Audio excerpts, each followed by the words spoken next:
get Streamlabs out of the way here. And hi, everybody. This is Mike Heimberger, and I am hopefully live. It looks like I am. I've got a different computer showing what's going on Twitch. So this is my second or third, depending on if you count my first one, an actual successful live stream, which I don't. This is my, let's say, second live stream. And so last time I was working on a Minecraft world. This time I'm going to be doing some music. This is called Heimberger Music, after all. So let me introduce myself again. I'm Mike Heimberger. I compose music and I arrange music, and chiefly for films, and trying to do some for games as well. So what one of the things that I'm going to be working on here, and hopefully the speed on this computer, the internet speed, is fast enough to actually do a stream. So I'm not going to be streaming for very long tonight. I'm just kind of testing things out, testing the waters, and testing if my computer can handle this. So should be able to handle this. I am streaming from one of the new Mac Mini M1s with the new Apple Silicon chips. So part of my purpose for this live stream is to do some testing on my new Mini to see if it's able to perform the tasks that I need it to perform. And wow, my other computer is that I'm using to monitor this is very loud. I might just have to shut that down because that's going to get kind of annoying. But anyways, what I'm going to do here is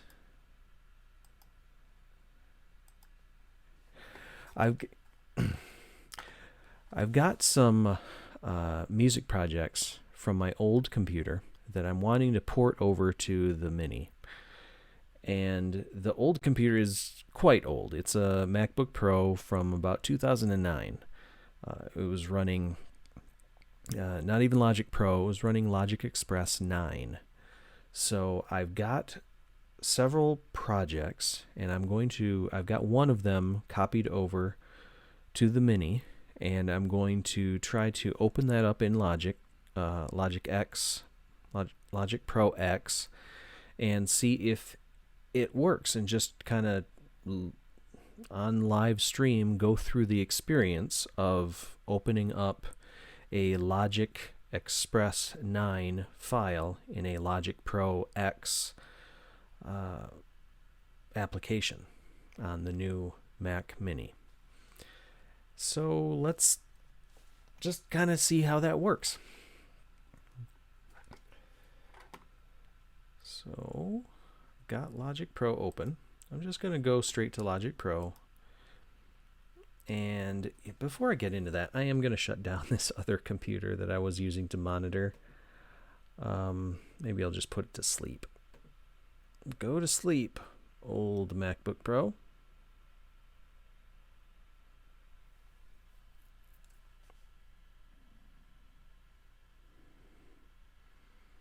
Well, hopefully that quiets down now that it's asleep. If it doesn't, I'll fully shut it down. So let's go to open. And I've got my folder here that I'm going to use to copy in these Logic 9 projects. And this is a project that I'm working on. I'm in the middle of. I haven't actually finished it, so I wanted to move it over since it's a work in progress and finish it up here on the Mini, where I'll probably have a much easier time working with my sample libraries. So this is it's the intro to Lord of the Rings, Fellowship of the Ring, but I'm instead, I'm taking the Howard Shore score and reworking it in the style of Leonard Rosenman. If you don't know who he is he's quite a well-known composer from a little bit longer, a little bit farther back. It's an interesting mix because he did the score for the animated Lord of the Rings, the Ralph Bakshi Lord of the Rings, and I love his score to the animated Lord of the Rings, and I think my thought was it would have been interesting if they brought him in to score Peter Jackson's Lord of the Rings, and what would that have sounded like? So I was trying to explore that. So this project folder has several project files, and the reason for that is because on the old MacBook Pro, I could really only do so many instrument tracks with the sample libraries at a time before I'd run out of memory. And so I'd have to do a few of them and then bounce them and then do a few more. So I'm gonna kind of take a look at what is the most recent one. You can see some I labeled crashed because they crashed. Let's see, we got section A, B, C. So section C5 seems to be the most recent. So let's give it a try.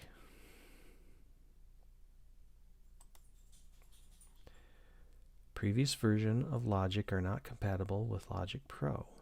Save a duplicate project that has been converted into the Logic Pro format. Yeah, that's exactly what I wanted it to do. And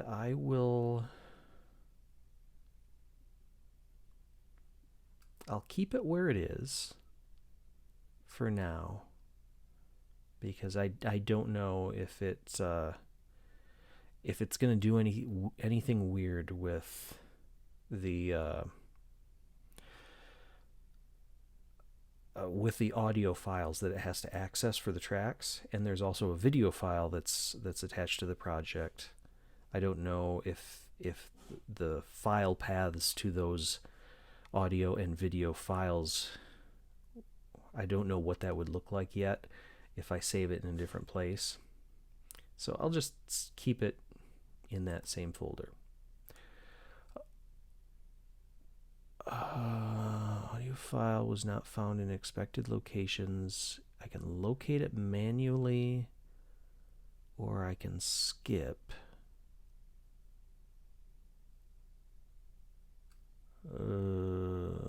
Okay.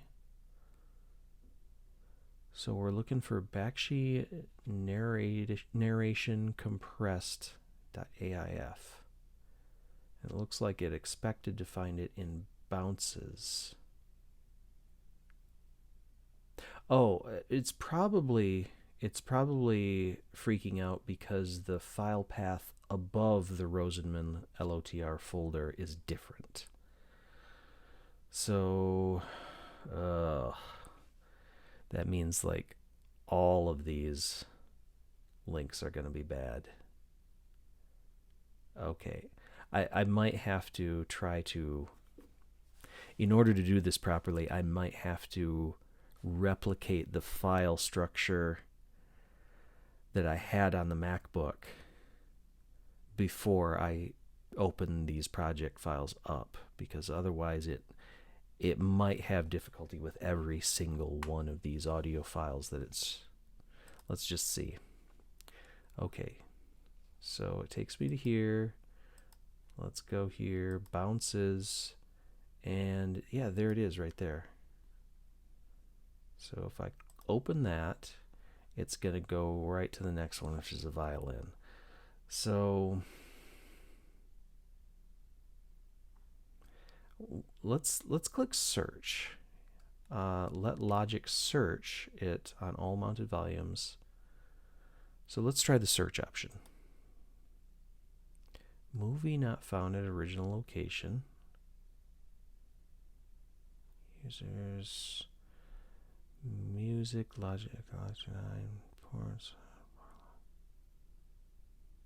Up file reference updated to new location. Okay, so it looks like it found that.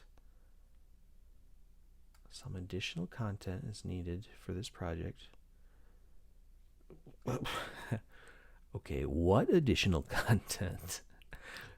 Before I download something, I'd kind of like to know what you're going to download.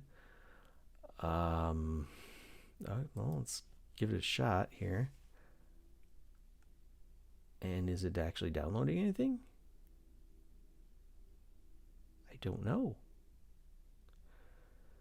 Well, the good news is it looks like that search function was able to find all of the files that it needed. So that's a big relief, because I definitely wouldn't want to go through and manually locate all of those files. Especially within each track, there's going to be multiple files to find because there's different clips that are stitched together of different takes. And I didn't want to have to do some funky thing with the file structure just to relocate it. Okay, so first off, where did it end up? Like, what does it look like in here? Okay, it's still got the same project folder. And we've got got all of those projects. Okay, and then we've got that one. So let's see if it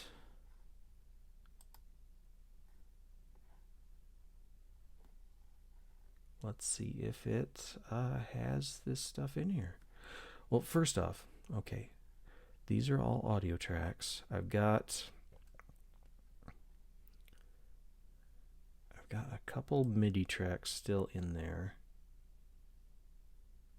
I don't know what that's doing, but it's muted anyways, so it's probably not doing anything important. Okay, so none of the other MIDI tracks are important at this time, which is good because some of the sample libraries that I had on the MacBook are not compatible with the M1. And it took some effort to get BBC Pro, or BBC, I don't have Pro, I have Core, BBC Studio Symphony Orchestra Core from Spitfire to work on here. But I did get it to work on the Mac Mini, and so far so good. I haven't really messed with it a lot yet, but let's see if this actually plays.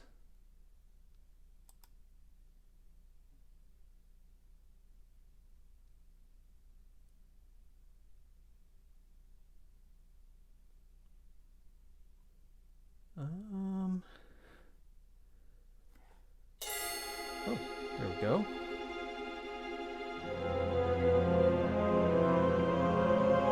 The video doesn't seem to be playing. That's kind of odd.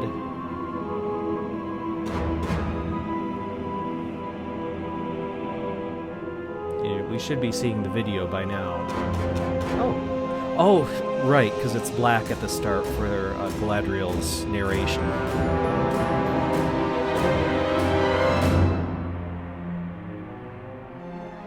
Hey, so far so good. This is pretty seamless.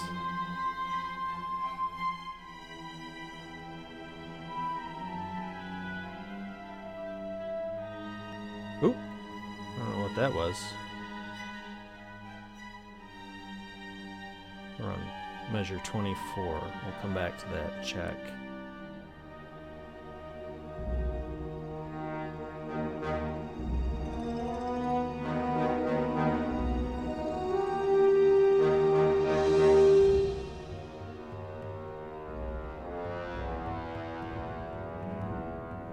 Okay, here come...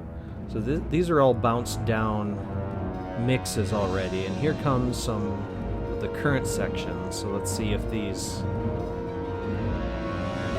Seems to be behaving.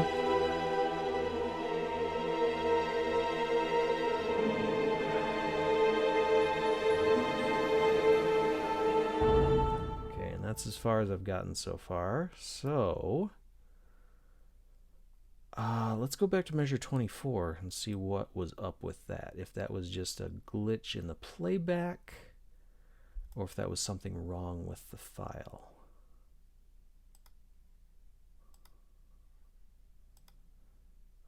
I think, it probably wasn't 24, but well, let's just listen. Yeah, it was right around the men.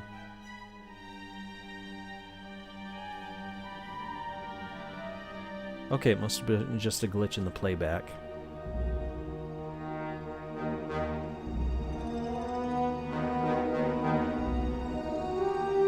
Okay. So, that's pretty impressive that it's able to just open up this old file format in Logic and really have no hassle in getting it to work, video included. So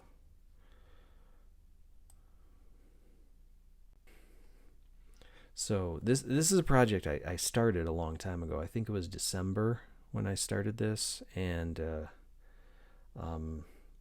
a few other projects pushed in front of this one, and I had to pause this project while I did these other things. And so it's always really hard to go back to a project that you stopped in the middle of and try to pick up where you left off, because you've got to get back into the same frame of mind and figure out, okay, what was my plan here? And this is where if I had kept notes while I was doing this, it would have been really helpful. But unfortunately, I did not keep any notes for this particular project. So I'm going to have to just kind of go back, listen to it a few times, and just try to get myself back into the frame of mind that I was in a few months ago when I was working on this. And then go from there. So that is all I'm going to do for tonight. So for anyone who is watching this, either now or in the future, thanks for joining me. And I'll also be copying this video and posting it onto my YouTube channel, Heimberger Music, and you'll be able to find it there. So I'll be doing that, and I'll be doing, as I'm doing this stuff, I'll be kind of reviewing the Mac Mini M1, since it's a really new thing, and so far it's working great. I'd say the one thing that I have been disappointed with on it so far, I haven't gotten into it very far, but the one real obvious thing so far that I'm disappointed with is the Wi-Fi seems to be pretty awful. Especially when I first started using it, I really struggled to get any kind of bandwidth, internet bandwidth, on the Wi-Fi connection, and it was really difficult when I was setting everything up and I had a lot of things to download. It was just really not able to keep up, and some things I had to download on other machines and then copy them over via an external drive, and other things I was able to copy, or I was able to download once I relocated my router halfway across the house so that it was a little bit closer. But I know that alone is not the issue, because I was getting faster speeds on the same desk that I'm working on right now with the M1. I was getting much faster speeds with my 11-year-old MacBook. So I can see in the Wi-Fi, on the Wi-Fi symbol on the screen, that it's down from where it started when I started this stream. So hopefully I'm still streaming, and hopefully it's not dropping frames like crazy. Anyways, so I'll be back with some more M1 reviews and kind of commentary on how it's working for me. And I'll be back in also with some composing videos where I'm actually getting down to some work in Logic Pro. And I'll also be doing some other Minecraft videos like I did on my last live stream, or my first and last. As I finish working on the Aleph Guard project, which I'm also doing music for. So hope you enjoy this stuff, and if you do, follow me on Twitch here, and go over to YouTube, and you can subscribe to me there. I post my finished work there, as well as copying these streams over there. So and I'll also be doing some more educational type videos there, where I'm diving into actual like how-tos and things like that. So all right, well, thanks for joining me, and I will see you next time.